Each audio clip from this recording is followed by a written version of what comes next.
กผู้เปี่ยมล้นนำพาศรัทธาทุกคนสู่ภูกามยาวแดนร่มเย็นจากมนต์กำพร้าในอดีตท่านนิมิตสร้างบุญญาพลิกฟื้นพื้นป่าพนาเป็นอารามตระการตาให้พบเห็นนามพระครูอภิรักษ์ชินนวงศ์หรือพระครูไทยผู้ร่มเย็นพระพุทธศาสนิกชนบำเพ็ญเจริญสติและภาวนาโอวัดป่าพุทธชินวงศารามงามล้ำเกินคำนิยามดังแดนธรรมบนพระสุธาพญานาคราชโอไอองค์มุตปกปักรักษา909 เมตรการเลื่องระบินคุ้มครองภัยกราบพระพุทธมหาจักรพรรดิโลกเกวิวรณ์องค์ตระหง่านยิ่งใหญ่ด้วยบารมีพระครูไทยผู้สร้างไว้เป็นศูนย์รวมใจชาวพุทธมูลนิธิพุทธสุวรรณภูมิรวมล้อมรวมความศรัทธา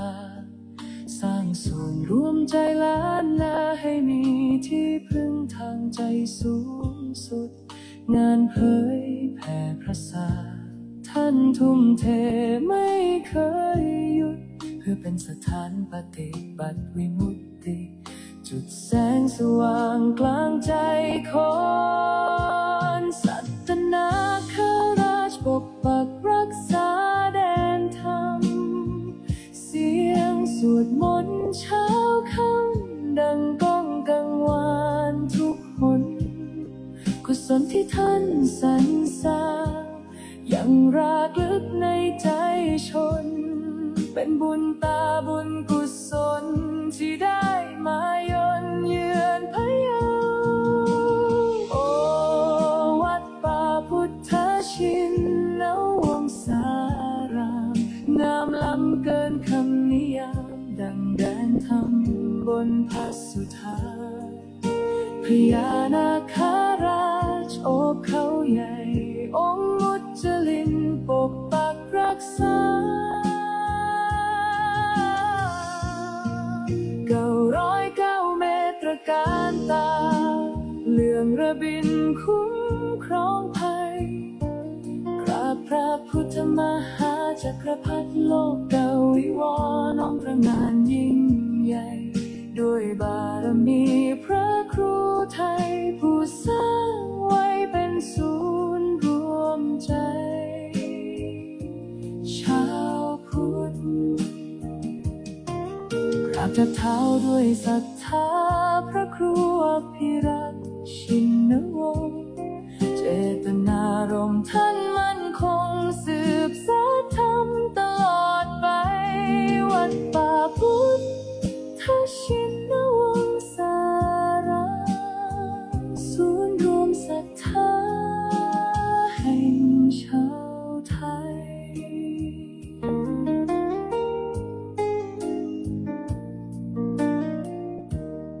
จบด้วยเสียงระฆังเบาๆกังวาน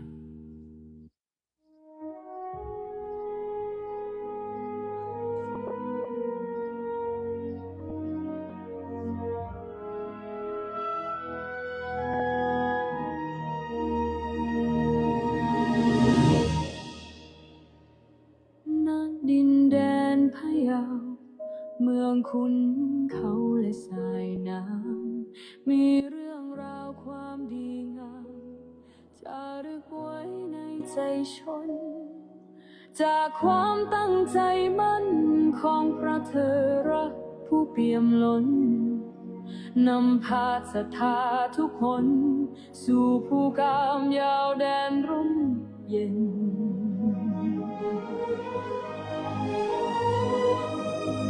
จากมนต์กำพร้าในอดีตท่านนิมิตสร้างบุญญา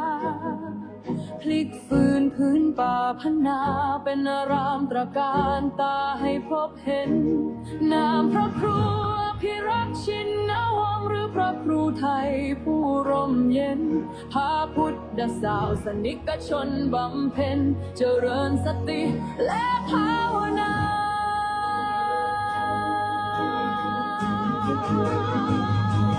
โอ้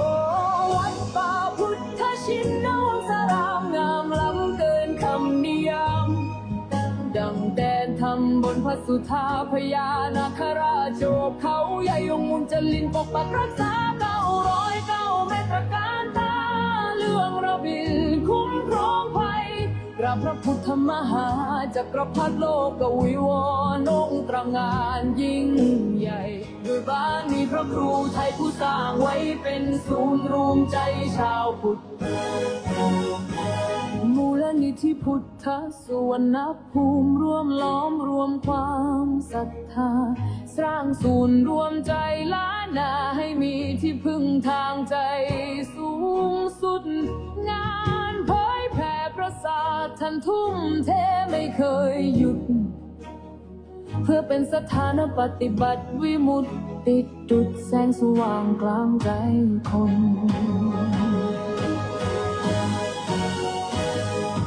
สัตนาคาราชปักรักษาแดนธรรมเสียงสวดมนต์เช้าค่ำดังก้องกังวานทุกคนกุศลที่ท่านสรรสร้างอย่างรากลึกในใจชนเป็นบุญตาบุญกุศลที่ได้มายนเยือนพะเยาโอ้วัดป่าพุทธชินวงศารามงามล้ำเกินคำนิยามดังแดนธรรมบนพระสุธาพญานาคราชโชคเขาใหญ่องค์มุจลินปักปักรักษา909เมตรการตาเรื่องระบิลคุ้มครองภัยกราบพระพุทธมหาจักรพรรดิโลกวิวรณ์องค์ตระหง่านยิ่งใหญ่ด้วยบารมีพระครูไทยผู้สร้างไว้เป็นศูนย์รวมใจชาวพุทธกราบแทบเท้า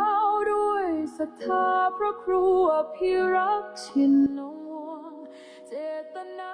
รมณ์ท่านมั่นคงสืบสานธรรมตลอดไปวัดป่าพุทธชินวงศารามศูนย์รวมศรัทธาแห่งชาวไทย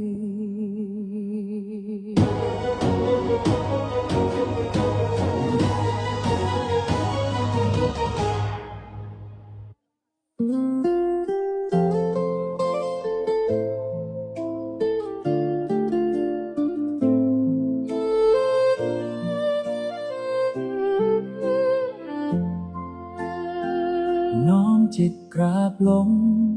ด้วยความเคารพศรัทธาวันมงคลเวียนมาศิษยานุศิษย์พร้อมใจกันจากวัดพิชยญาติการาม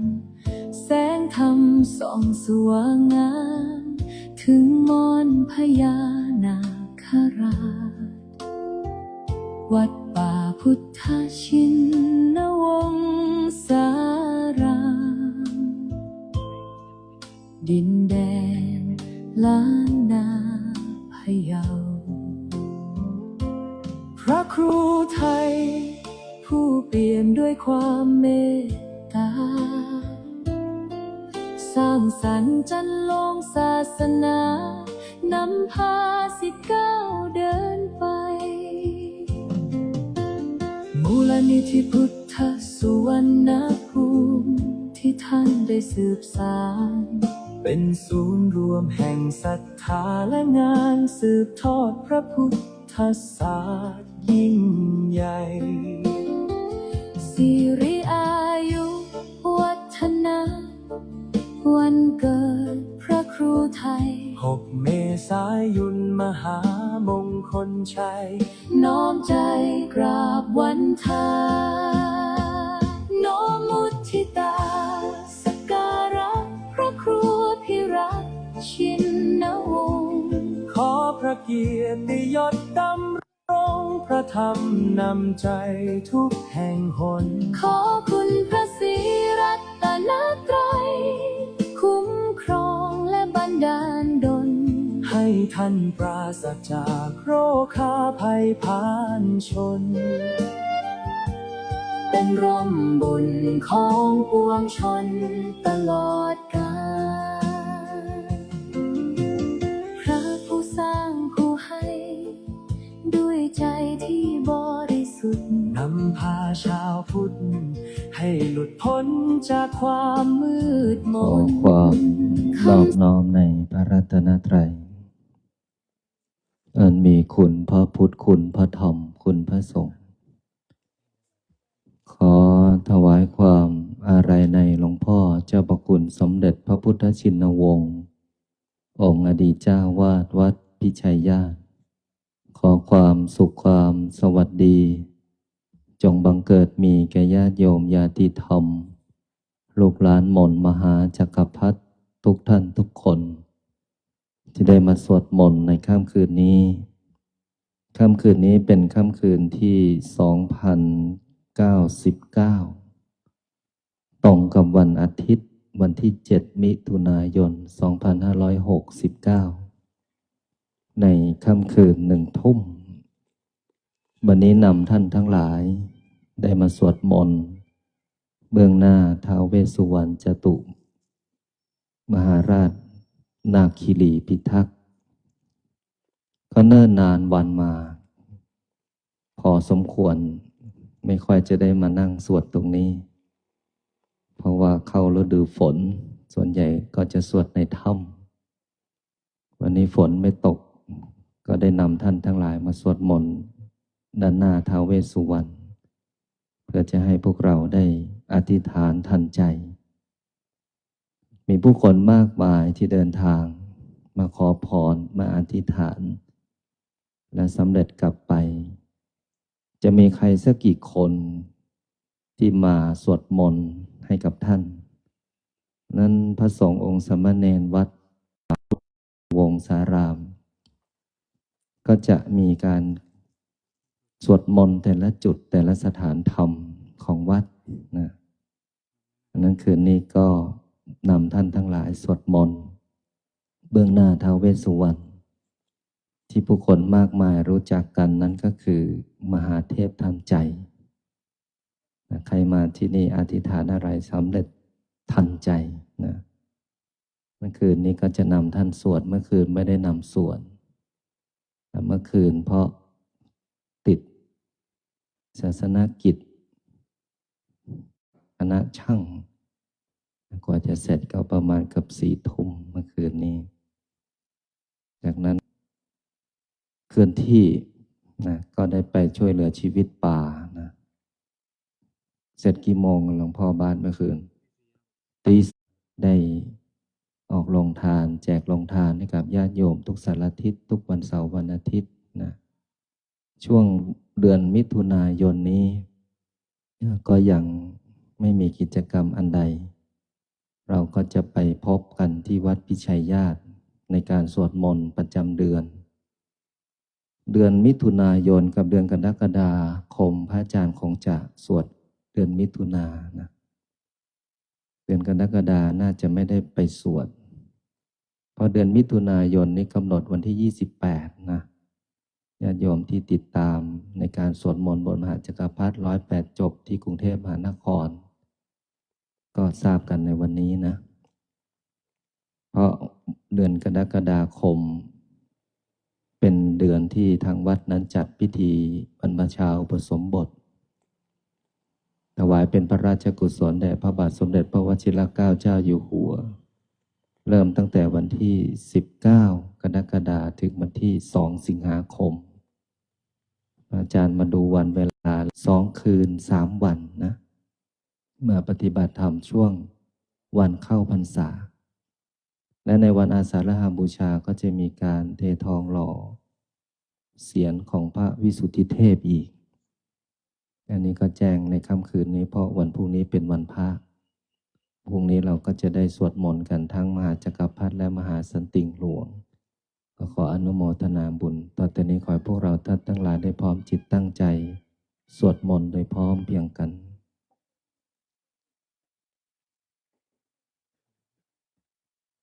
พุท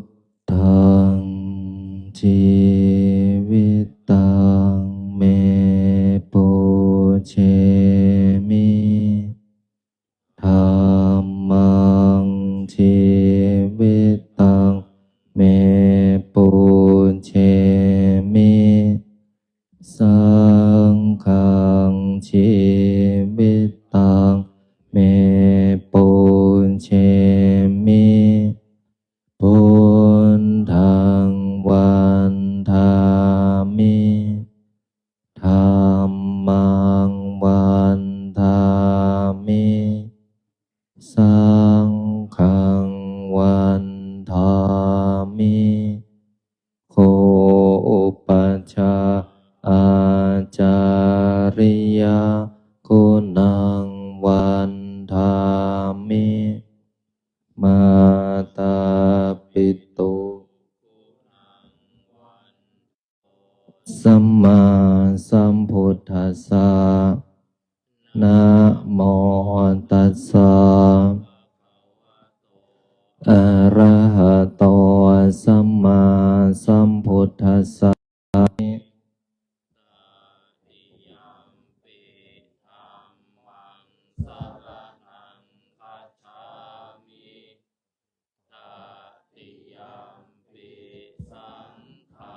สรณังคัจฉา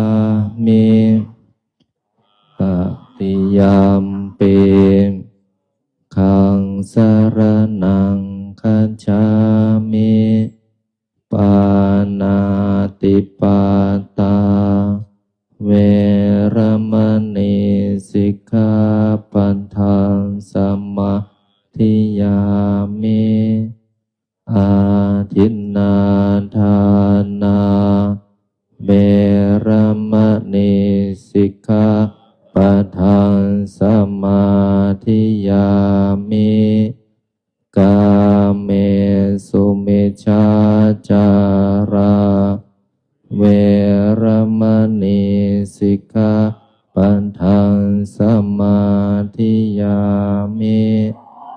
โมสาวาทาเวรมณีสิกขาปัฏฐานสมาธิยามิสุราเมรยมัชฌะปมาทานาเวรมณีสิกขาปัฏฐานสมาธิยามิอิมานิปัญจสิกขาปัฏฐานสมาธิยามิอิมานิปัญจสิกขาปัฏฐานนิสมาธิยามิอิมานิปัญจปัฏฐานนิสมาธิยามิสีเรนะสุขติงยันติสีเลนะโภคสัมปทาสีเรนะนิพพุติงยันติสีลังวิโสทะเยนะโมตัสสะภะคะวะโตสัมมาสัมพุทธัสสะนะโมตัสสะภะคะวะโตอะระหะโตสัมพุทธัสสะนะโมตัสสะภะคะวะโตสัมมาสัมพุทธัสสะพุทธังอาราธนากะโรมิธัมมังอาราธนา สังฆังอาราธนานังกะโรมินะโมโพธิสัตว์โตอาคันติมายาอิติภะคะวานะโมโพธิสัตว์โตอาคันติมายาอิติภะคะวานะโมโพธิสัตว์โตติมายาอิติภะคะวานะโมโพธิสัตว์โตพรหมปัญโยนะโมโพธิสัตว์โตพรหมปัญโยนะโมโพธิสัตว์โตพรหมปัญโยโยโทโสโมหจิตเตนะพุทธัสสมิงปาปะกะโตมายาคัมมะธัมเมกะตังโทสังสัพพะปะปังวินาสันโตโยโทโสโมหจิตเตนะปามปะกะโตมายากามะธัมเมกะตังโทสัพพะปะปังวินาสันโตโยโทโสโมหจิตเตนะคัสสมิงปาปะกะโตมายาคัมมะธัมเมกะตังโทเวนัสสันโตนะโมตัสสะภะคะวะโตสัมมาสัมพุทธัสสะนะโมตัสสะภะคะวะโตสัมมาสัมพุทธัสสะนะโมตัสสะภะคะวะโตสัมมาสัมพุทธัสสะนะโมพุทธายะพระพุทธไตรรัตนญาณมณีโนภาลันสิสหัสสสุธรรมาพุทโธธัมโมสังโฆยะถาพุทโมนาพุทธบูชาธัมมบูชาสังฆบูชาอาคิทานังวารังคันทังสิวาริจมหาเถลังอาหังวันทามิทุระโตอาหังวันทามิธาตุโยอาหังวันทามิสัพพะโตพุทธาธัมมาสังฆาปุญเชมินะโมพุทธายะพระพุทธไตรรัตนญาณมณีโนภารัตสิสหัสสสุธรรมาพุทโธธัมโมสังโฆยะถาพุทโมนาพุทธบูชาธัมมบูชาสังฆบูชาอาคิทานังวารังคันทัง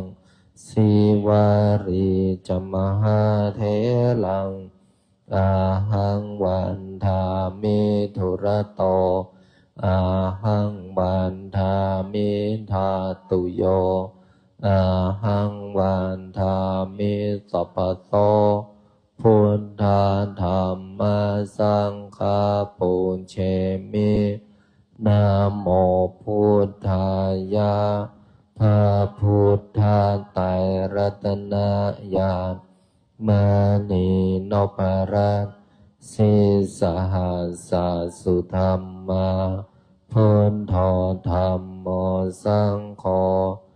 ยานถาพุทโมนา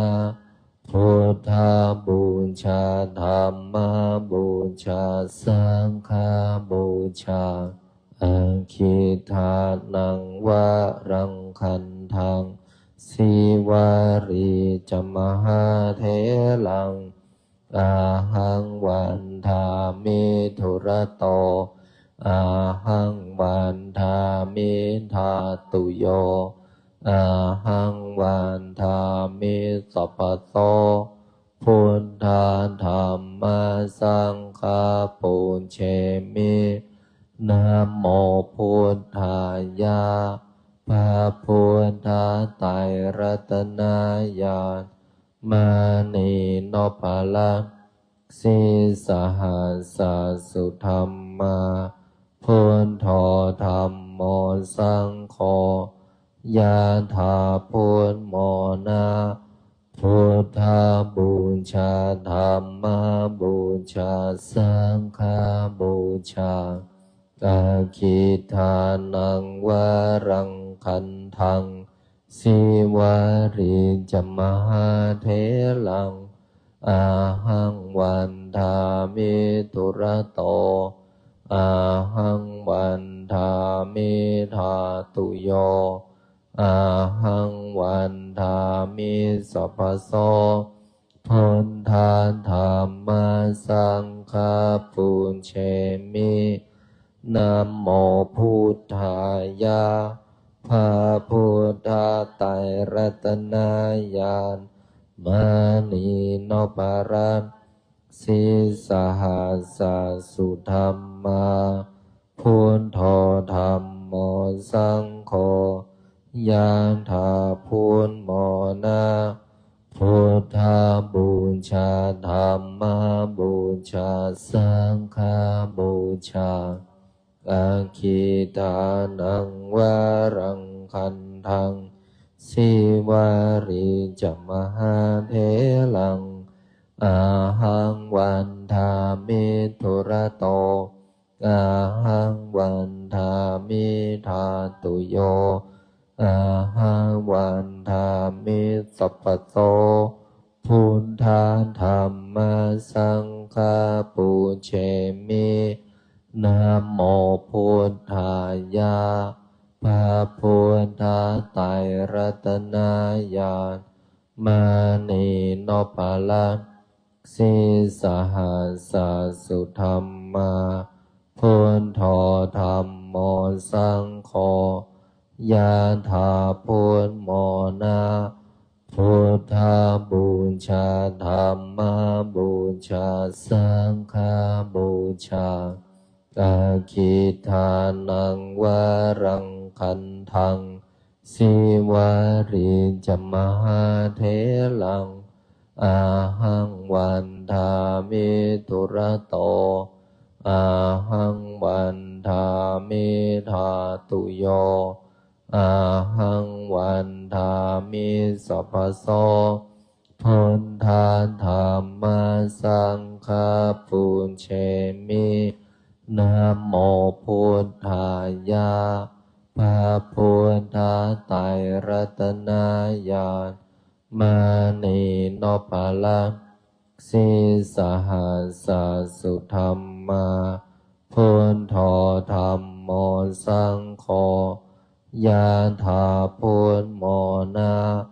พุทธาบูชาธัมมาบูชาสังฆาบูชาอาคิทานังวะรังคันทังสิวาริจมหาเถลังอาหังวันทามิธุระโตอาหังวันทามิธาตุโยอาหังวันทามิสัพพโส พุทธาธัมมาสังฆาปุญเชมินะโมพุทธายะพระพุทธไตรรัตนญาณมานีโนภลังสิสหัสสสุธรรมาพุทโธธัมโมสังโฆยะถาพุทโมนาพุทธาบูชาธัมมาบูชาสังฆาบูชาอาคิทานังวารังคันทังสิวาริจมหาเถลังอาหังวันทามิตุระโตอาหังวันทามิธาตุโยอาหังวันทามิสัพพโสพุทธาธัมมาสังฆาปุญเชมินะโมพุทธายะพระพุทธไตรรัตนญาณมานีโนภลังสิสหัสสสุธรรมาพุทโธธัมโมสังโฆยะถาพุทโมนาพุทธาบูชาธัมมาบูชาสังฆาบูชาอาคิทานังวารังคันทังสิวาริจมหาเถลังอาหังวันทามิตุระโตอาหังวันทามิธาตุโยอาหังวันทามิสัพพโสพุทธาธัมมาสังฆาปุญเชมินะโมพุทธายะพระพุทธไตรรัตนญาณมานีโนภลังสิสหัสสสุธรรมาพุทโธธัมโมสังโฆยะถาพุทโมนาพุทธาบูชาธัมมาบูชาสังฆาบูชาอาคิทานังวารังคันทังสิวาริจมหาเถลังอาหังวันทามิตุระโตอาหังวันทามิธาตุโยอาหังวันทามิสัพพโสพุทธาธัมมาสังฆาปุญเชมินะโมพุทธายะพระพุทธไตรรัตนญาณมานีโนภลังสิสหัสสสุธรรมาพุทโธธัมโมสังโฆยะถาพุทโมนาพุทธาบูชาธัมมาบูชาสังฆาบูชาอาคิทานังวารังคันทังสิวาริจมหาเถลังอาหังวันทามิตุระโตอาหังวันทามิธาตุโยอาหังวันทามิสัพพโสพุทธาธัมมาสังฆาปุญเชมินะโมพุทธายะพระพุทธไตรรัตนญาณมานีโนภลังสิสหัสสสุธรรมาพุทโธธัมโมสังโฆยะถาพุทโมนาพุทธาบูชาธัมมาบูชาสังฆาบูชาอาคิทานังวารังคันทังสิวาริจมหาเถลังอาหังวันทามิตุระโตอาหังวันทามิธาตุโยอาหังวันทามิสัพพโส พุทธาธัมมาสังฆาปุญเชมินะโมพุทธายะพระพุทธไตรรัตนญาณมานีโนภาลังสีสหัสสุธรรมาพุทโธธัมโมสังโฆยะถาพุทโมนะพุทธาบูชาธัมมาบูชาสังฆาบูชาอาคิทานังวารังคันทังสิวาริจมหาเถลังอาหังวันทามิตุระโตอาหังวันทามิธาตุโยอาหังวันทามิสัพพโสพุทธาธัมมาสังฆาปุญเชมินะโมพุทธายะพระพุทธไตรรัตนญาณมานีโนภาลังสีสหัสสุธรรมาพุทโธธัมโมสังโฆยะถาพุทโมนะพุทธาบูชาธัมมาบูชาสังฆาบูชาอาคิทานังวารังคันทังสิวาริจมหาเถลังอาหังวันทามิตุระโตอาหังวันทามิธาตุโยอาหังวันทามิสัพพโสพุทธาธัมมาสังฆาปุญเชมินะโมพุทธายะพระพุทธไตรรัตนญาณมานีโนภาลังสีสหัสสุธรรมาพุทโธธัมโมสังโฆยะถาพุทโมนะ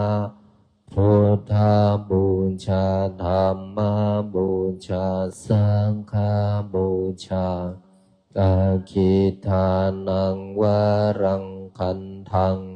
สิวาริจมหาเถลังอาหังวันทามิตุระโตอาหังวันทามิธาตุโยอาหังวันทามิสัพพโสพุทธาธัมมาสังฆาปุญเชมินะโมพุทธายะพระพุทธไตรรัตนญาณมานีโนภาลังสีสหัสสุธรรมาพุทโธธัมโมสังโฆยะถาพุทโมนะ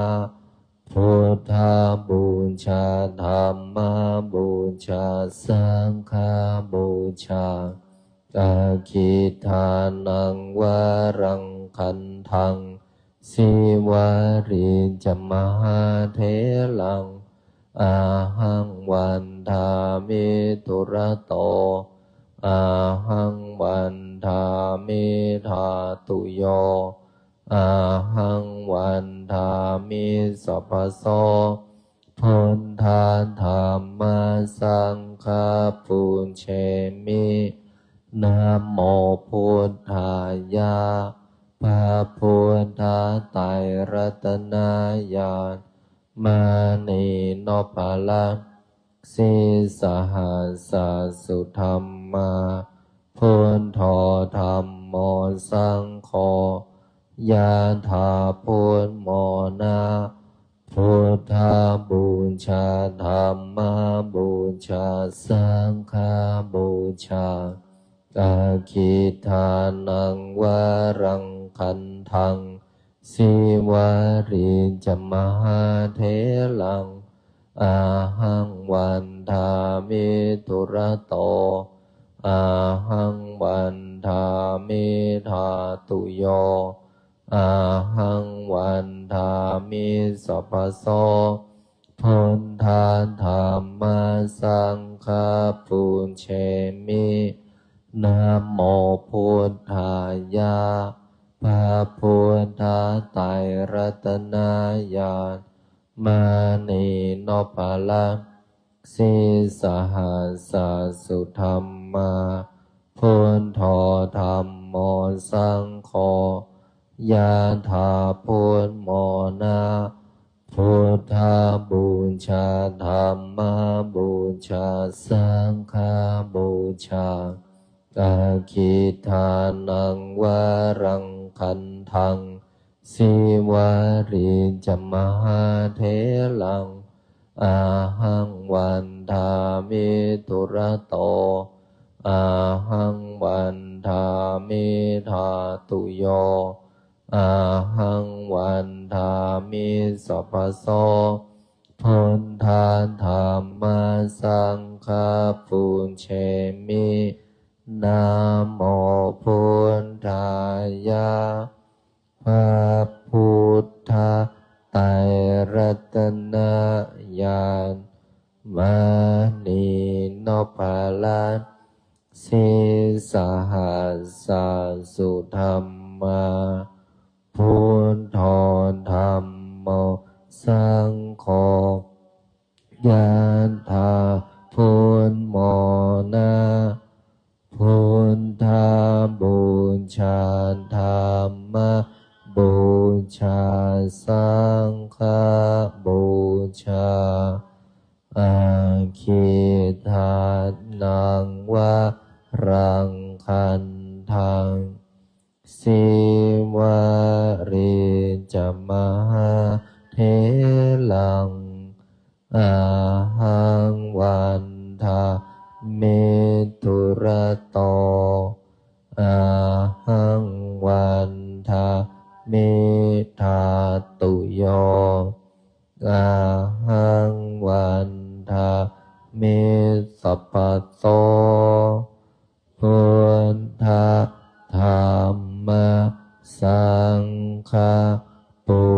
ญเชมิ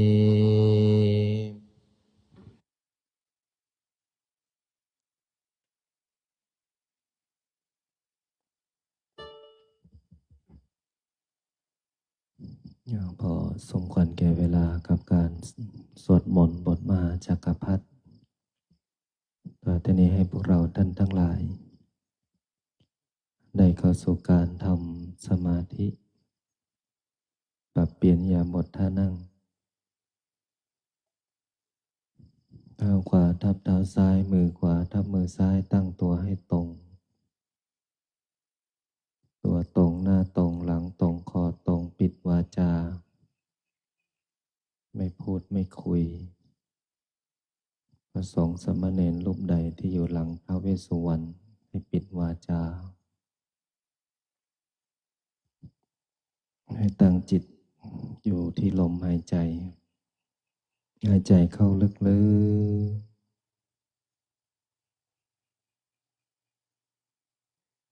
หายใจออกยาวๆหายใจเข้าลึกๆ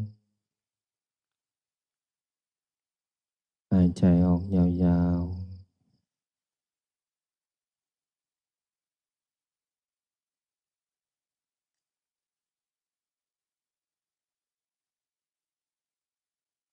หายใจเข้าพุท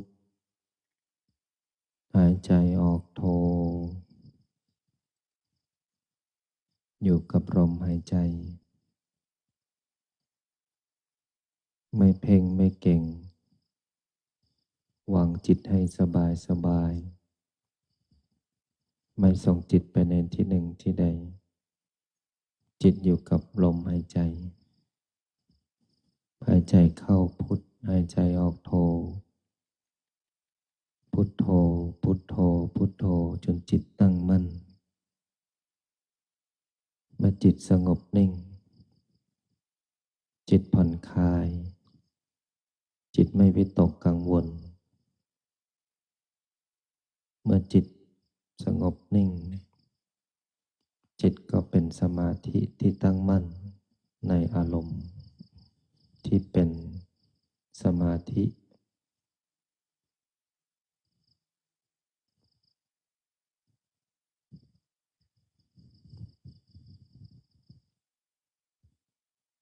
ให้พวกเราท่านทั้งหลายได้พิจารณา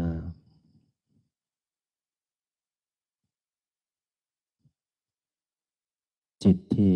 เบิกบานจิตที่ผ่องใสจะเป็นจิตที่มีกำลังจิตที่หดหู่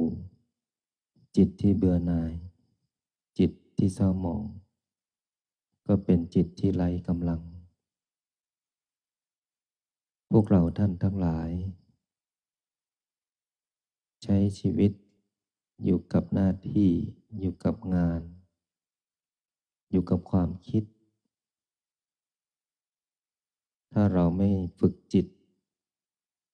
ไม่ล้างอารมณ์จิตของเราก็ฟุ้งซ่านเพราะจิตนั้นมันรับรู้ถึงอารมณ์ทั้งความคิดและการกระทำการสวดมนต์สร้างให้จิตของเรานั้นมีกำลังเมื่อพวกเราเข้าใจในการสวดมนต์ในการทำสมาธิพวกเราก็จะมีจิตที่สว่างเหมือนดวงอาทิตย์อัสดงแล้วพรุ่งนี้ก็สาดแสงส่องได้อีกชีวิตพวกเราทุกคนหนึ่งชีวิตที่ได้มาของความเป็นคนชีวิตดับไปแล้วไม่กลับมาอีกก่อนจะดับพวกเราก็ควรที่จะเร่งสร้างความดีไม่ว่าจะเป็นพระสงฆ์องค์เณรญาติโยมทุกคนที่อยู่ที่นี่ชีวิตเราได้มาเพียงหนึ่งชีวิตหากหนึ่งชีวิตที่ได้มาใช้ชีวิตอย่างคุ้มค่าหนึ่งชีวิตนี้ก็เพียงพอกับการเกิดมาในครั้งนี้แต่ถ้าหากหนึ่งชีวิตใช้ชีวิตอย่างอยู่ไปวันๆโดยที่ไม่ได้เกิดประโยชน์และมีค่ากับชีวิตที่มีอยู่อันนี้ก็น่าเสียดายก็ขอให้พวกเราท่านทั้งหลายให้มีจิตที่เบิกบานมีจิตที่ผ่องใสมีจิตที่มีพละกำลังและมีจิตที่จะดำเนินชีวิตของวันพรุ่งนี้อย่างมีความสุขหากพวกเราค้นพบความสุขอันแท้จริงของจิตไม่ว่าเราจะอยู่ที่หนึ่งที่ใดจะทำอะไรที่ไหนอย่างไรจะอยู่ทั้งกลางวันและกลางคืนจะหลับหรือจะตื่นหากว่าจิตของพวกเรานั้นมีความสุขแล้วค้นพบความสุขที่เป็นกุศลความดีค้นพบความสุขที่เป็นบุญและทำหน้าที่ของเราอย่างมีความสุขโดยที่ไม่ว่ากันไม่ทำร้ายกันไม่คิดริษยากันและก็ไม่จับจ้วงล่วงเกินหากว่าเราสามารถระงับความคิดได้ในขณะที่เรากำลังคิดไม่ดีหากว่าเราสามารถระงับวาจาของเราได้ในขณะที่เราจะพูดไม่ดีเราก็จะเป็นคนที่สันติสุขก็คือเป็นบุคคลที่สงบใครที่อยู่ใกล้ก็เย็นใครร้อนมาสัมผัสก็เย็นใครได้เจรจาพูดคุยก็สุขเพราะว่าจิตของเรานั้นมีความสุขการวันเวลาที่ผ่านไปแต่ละวันคืนมันเกินกินชีวิตและอายุของพวกเราทุกวันคืนดังนั้นพวกเราได้มาอยู่ด้วยกันสวดมนต์ ทุกค่ำคืนจงทำจิตให้มีความสุขในค่ำคืนของวันนี้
พอสมควรแก่เวลาให้พวกเราท่านทั้งหลายได้ถอดถอนกายออกจากสมาธิ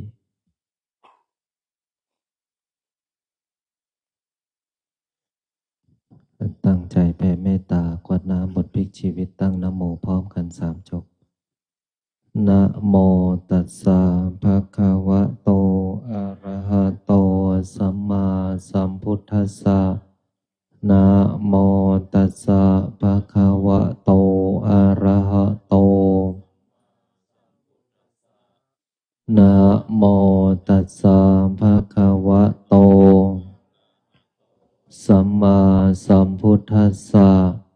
พุทธังสรณังคัจฉามิพระพุทธเจ้าเป็นที่พึ่งเป็นสรณะของข้าพเจ้าธัมมังสรณังคัจฉามิพระธรรมเป็นที่พึ่งเป็นสรณะของข้าพเจ้าสังฆังสรณังคัจฉามิพระสงฆ์เป็นที่พึ่งเป็นสรณะของข้าพเจ้าสิทธัตโถอะสมโมโลเกพระพุทธเจ้าอาจมีพระนามว่าสิทธัตถะพระพุทธเจ้าไม่มีผู้อื่นผู้ใดเสมอเปี่ยมในโลกนะโม โพธิสัตว์โตอาคันติมายะอิติภควาสิริวิชโยนะโมพุทธายะนาติตังพยามะนาคายะอภินังนาคาสาธุโนพันเตยะมะยะมะอิติปิโสภควายะมะราชาโนท้าวเวสสุวรรณโนมะระนังสุขังอะหังสุขโตนะโมพุทธายะท้าวเวสสุวรรณโน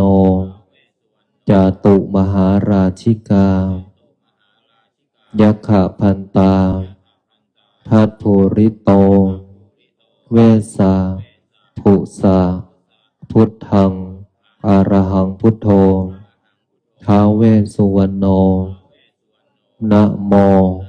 พุทธายะอิโกอิตันตักสินราชาโนมะอะโอ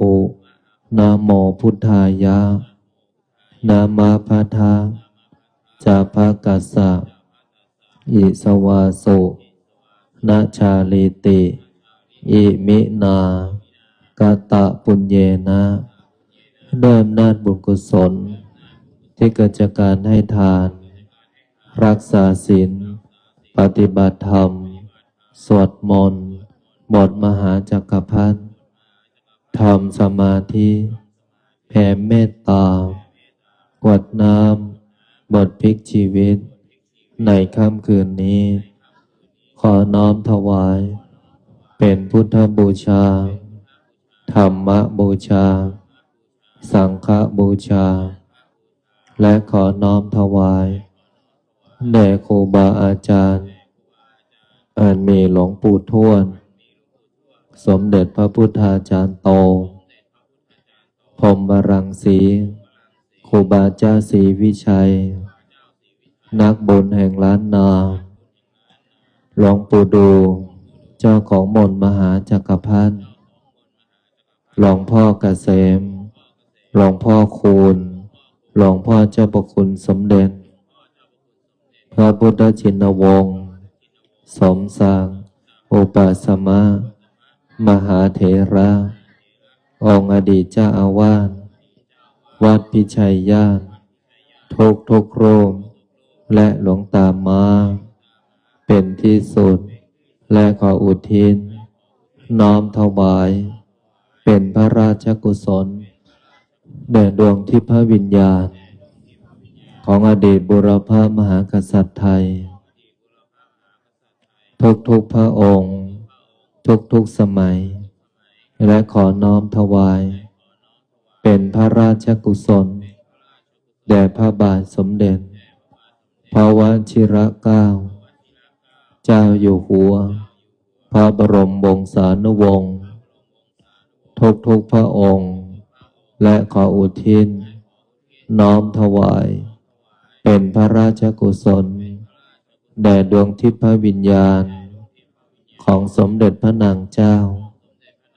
สิริกิติ์พระบรมราชินีนาถพระบรมราชชนนีพันปีหลวงและขออุทิศแด่ดวงวิญญาณของสมเด็จเจ้าพระยาบรมมหาพิชัยญาติทัดบุญนาคผู้สร้างวัดพิชัยญาติขอส่วนผลบุญนี้จงสำเร็จแก่บิดามารดาอันมีชื่อว่าขอให้บิดามารดาของข้าพเจ้าจงมีแต่ความสุขขอส่วนผลบุญนี้จงสำเร็จแก่ครูอุปัชฌาย์อาจารย์ญาติพี่น้องทั้งหลายเจ้ากรรมนายเวรทั้งหลายเจ้าที่เจ้าทางเจ้าที่ที่บ้านเจ้าที่ที่ทำงานเจ้าที่ที่วัดพิชัยญาติ จ้าที่วัดป่าพุทธชินวงศาราม เทวดาประจำกายของข้าพเจ้า เทวดา16 ชั้นฟ้า 15 ชั้นดิน 14 ใต้บาดาล เปรตทั้งหลายสรรพสัตว์ทั้งหลาย มากมายไม่มีประมาณ ทั้ง31 ภูมิ พระแม่ธรณี พระแม่คงคา แม่พระเพิง แม่พระพาย แม่พระโพธิ์ศพท้าวจตุโลกบาลทั้งสี่ท้าววิรูปักษ์ท้าววิรุฬหงส์ท้าวทัตตรสท้าวเวสสุวรรณผู้เป็นใหญ่ในทิศทั้งสี่พระสยามเทวาธิราชเจ้าเหล่าพญาครุฑทั้งหลาย องค์พญาสุบรรณเหล่าพญานาคทั้งหลาย ทั้งสี่ตระกูล นาคาธิบดี ทั้ง9 พระองค์พญาอนันตนาคราชพญามุจรินนาคราชพญาผู้ชงนาคราชพญาเพชรพัทรนาคราชพญาดำแสนสิริจันทานาคราชพญาศรีสุโธนาคราชพญาศรีสัตตนาคราชพญายสมันนาคราชพญาคันตสีเทวานาคราชองค์สัตตนาคราชพญามุจริน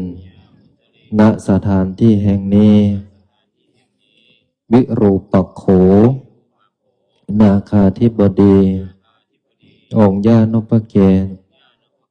นาคินีการนาคราชวาสุกีนาคราชพระแม่โสมา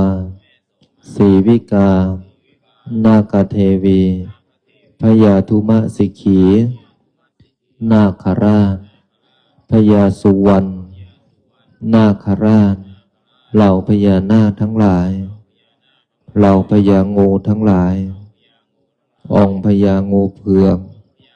ณสถานที่แห่งนี้ขอให้ท่านทั้งหลายจงขึ้นมาจงมานุโมทนาจงมีส่วนในบุญของข้าพเจ้าในค่ำคืนนี้บุญใดกุศลใดที่สำเร็จแล้วขอให้เป็นบุญต่อบุญเป็นทรัพย์ต่อทรัพย์เป็นสมบัติต่อสมบัติเป็นบารมีต่อบารมีเป็นอำนาจต่ออำนาจเป็นยศต่อยศเป็นวาสนาต่อวาสนาให้ข้าพเจ้าทั้งหลายได้มีมหาสมบัติเอาไว้ทำทานไม่รู้จักสิ้นไม่รู้จักหมดตั้งแต่แรกเกิดจนสิ้นอายุไขหากแม้นว่าสิ้นอายุไขไปแล้วขอให้ได้ไปเกิดบนภพภูมิที่ดีบนโลกสวรรค์หากแม้นว่าจะกลับมาเกิดขอให้ได้เกิดเพราะพระพุทธศาสนาในยุคของพระศรีอริยเมตไตรขอให้ได้เกิดในตระกูลสัมมาทิฏฐิเป็นตระกูลเศรษฐีขอให้ได้ที่สุดแห่งรูปสมบัติทรัพย์สมบัติคุณสมบัติสวรรค์สมบัตินิพพานสมบัติจงบังเกิดมีแก่ข้าพเจ้าอันมีชื่อว่าขอให้ดวงจิตของข้าพเจ้าจงเป็นดวงจิตที่ผ่องใสปราศจากความทุกข์ความโลภความโกรธความหลงความชั่วแม้เล็กน้อยอย่าได้พูดอย่าได้คิดอย่าได้ทำให้ได้ทำแต่คุณงามความดี ตราบหมดสิ้นอายุไขจะเดินทางไปทิศหนตำบลใดในทิศทั้งสี่จงมีแต่คนรักจงมีแต่คนเมตตาจงมีแต่คนอุปถัมภ์คนดีจงเข้ามาคนไม่ดีจงออกไปสิ่งดีๆจงเข้ามาสิ่งไม่ดีอย่าเข้ามาใกล้ขอให้ข้าพเจ้าจงเป็นผู้เจริญทั้งทางโลกและทางธรรมเจริญด้วยอายุวันนะสุขะภระสติสมาธิและปัญญาจงบังเกิดมีแก่ข้าพเจ้าอันมีชื่อว่า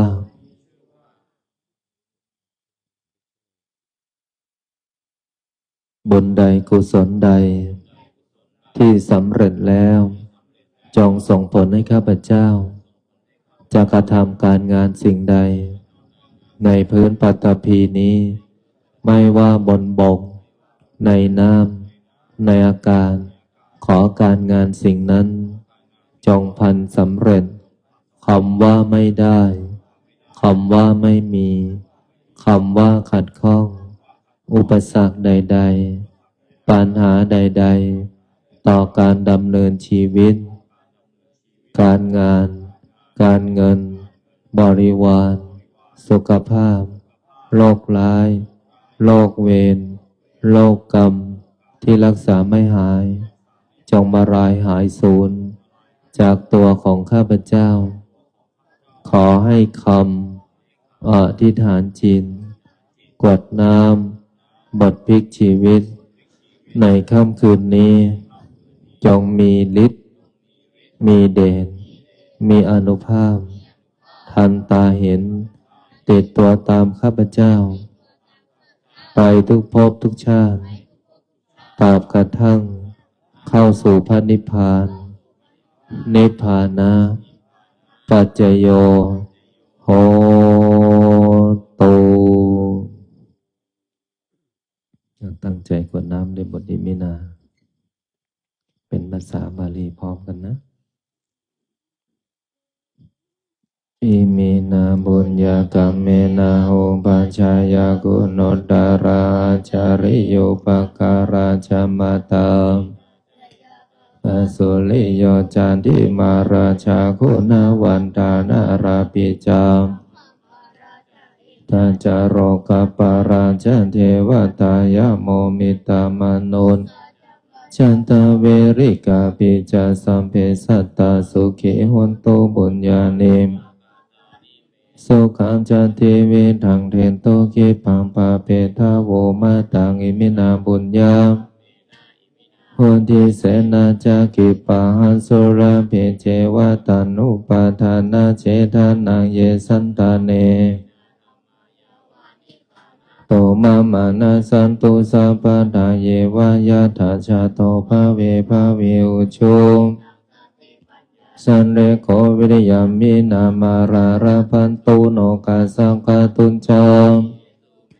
ตติปวารโนาโทธัมโมนาโทวารตมโมนาโทปัญเจกพุทโธ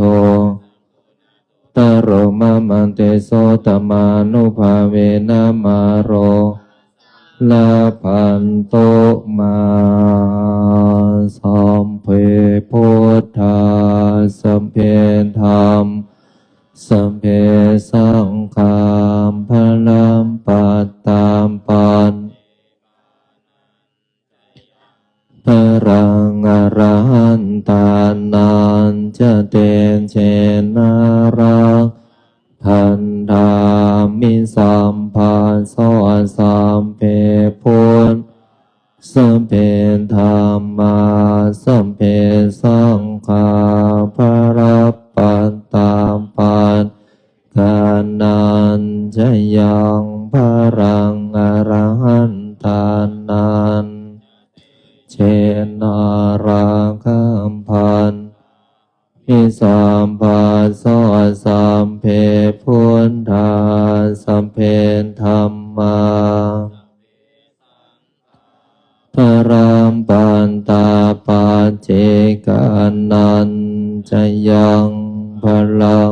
ระหันตาจเตเจนะละคังพันมิสัมภาโสพุทธังอธิษฐามิธัมมั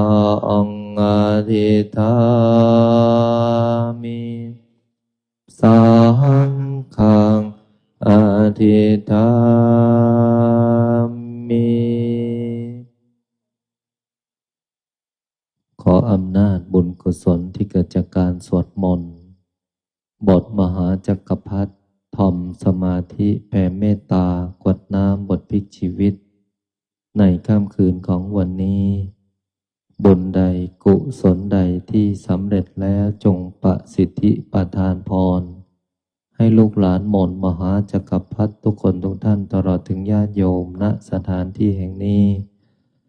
จงมีแต่ความสุขความเจริญนึกคิดทำปรารถนาสิ่งใดขอให้สิ่งนั้นพันสำเร็จสมความปรารถนาทุกประการอีกทั้งขอให้ทุกคนอย่าอดอย่าอยากอย่ายากอย่าจนให้มั่งมีร่ำรวยเงินทองให้มีสุขภาพร่างกายที่แข็งแรงมีอายุขัยที่ยืนยาวถึง100 ปีทุกท่านทุกคนเทอญนอนหลับฝันดีบุญรักษาเทวดาคุ้มครองทุกคนพบกันใหม่วันพรุ่งนี้1 ทุ่มพรุ่งนี้วันพระนะเราจะได้สวดมนต์มหาสันติหลวงพร้อมกันกราบลาพระรัตนตรัยได้พร้อมเพียงกันอะระหังสัมมาสัมพุทโธภควาพุทธังภควันตังอภิวาเทมิสวากขาโตภควตาธัมโมธัมมานัมสสามิสุปฏิปันโนภควะโตสา